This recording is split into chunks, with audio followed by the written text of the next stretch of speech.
I woke up at 4 a.m. this morning to fly across the country to fly these tiny drones at an Airbnb. In today's video, I'm going to teach you how to turn your house or apartment into a drone racing track for these micro drones. Pilots from around the world are here to compete for cash prizes and of course the pride of being the world's fastest tiny whoop pilot.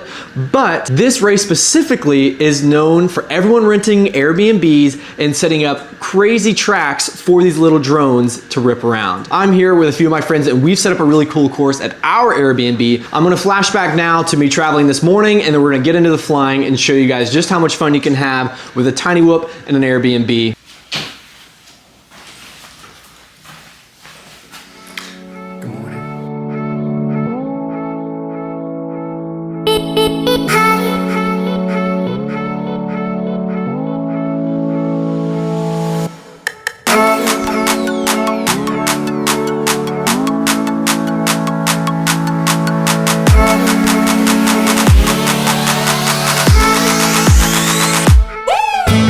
If you're gonna host a drone race at your Airbnb, the first thing you need is to build a track. And I am no expert, so I brought in an expert who is this guy right here. What's good, guys? I'm not an expert, but he says I am, so I'll take it. This is Werdna, and he flies tiny whoops and has built more tiny whoop tracks than just about anybody I know. So, out of all of your experience, if somebody wanted to build a drone track at their Airbnb or their school or wherever, what should they buy? What should they not buy? Give us your best tips. I think it depends on if you're traveling to an Airbnb outside or if you're doing it in your own practice room. Like if you're doing it in your own room, you have like space for, let's say, to store PVC or more cumbersome gates. So for what I do is I drag around this like Amazon, those like trolleys you can get. And I went to Home Depot and I bought a bunch of PVC. It's the same PVC for race gow. It's like 24 inches inner diameter, right? Okay. And like 1 inch PVC. But for me, I like to actually put foam noodles on the outside. So it was the PVC was from Home Depot, but the foam noodle was from like Dollar General or like those really cheap dollar stores. Yeah. And you just like cut it with a penknife and you slot it over.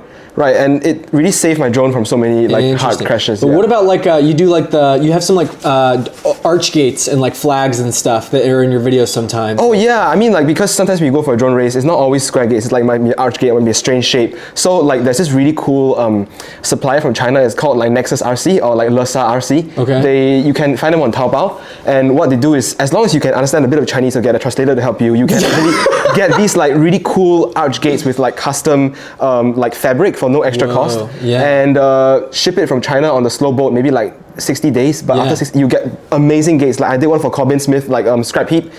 Got him like CR Works logos on his archers and his we had these huge hoops for UDL up on like PVC stands. Yeah, they were amazing. I'll definitely need links for that. Lesa RC, it's amazing. So PVC if you can set up at home, but if you're traveling or want like some arch gates, that's the place to go. And the best for traveling is those like cubes because they can fold. Right, you can fold them up. Let's see a live demo.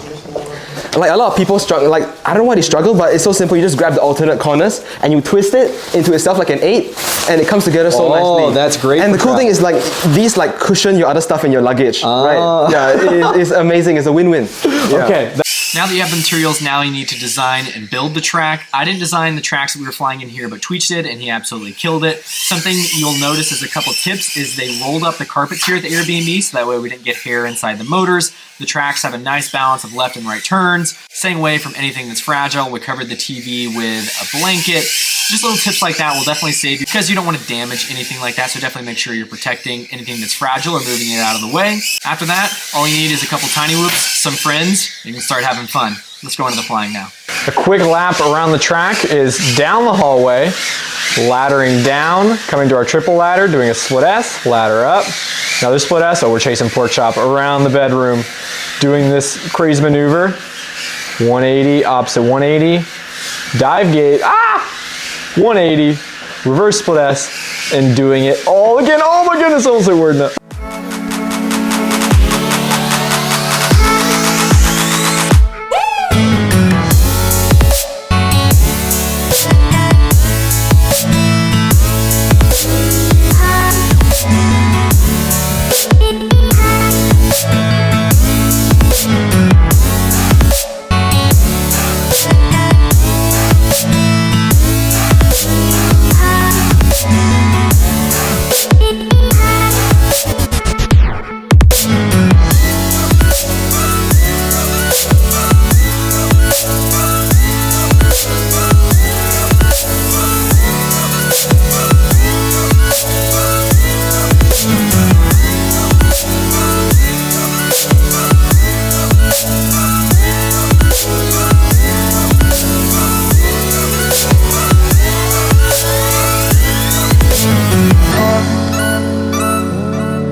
Ended up not being able to go to the Whoop house and just stayed here and put in a ton of packs. It is so much fun, and the amount of fun you can have with these things in a relatively small space for super cheap is mind-blowing. They fly so good now, they're so much fun, and I'm really excited for this weekend of Whooptopia. I will be vlogging the next 2 days of me competing at the race. The amount of talent here is absurd, and I'm definitely gonna get my butt kicked, as I did a bunch of times tonight, but I hope to be able to document this so you guys can get a little taste of what it's like to be here at Whooptopia, maybe come in the future. Super excited. Hope you guys enjoyed today's racing. I'm going to put some links below to the PVC and gates we used to build the course here tonight.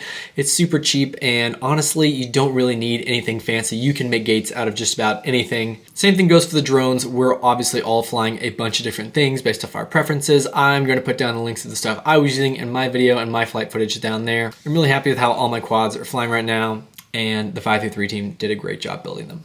Hope to see you guys in the next 2 videos over this weekend, and I'll see you around.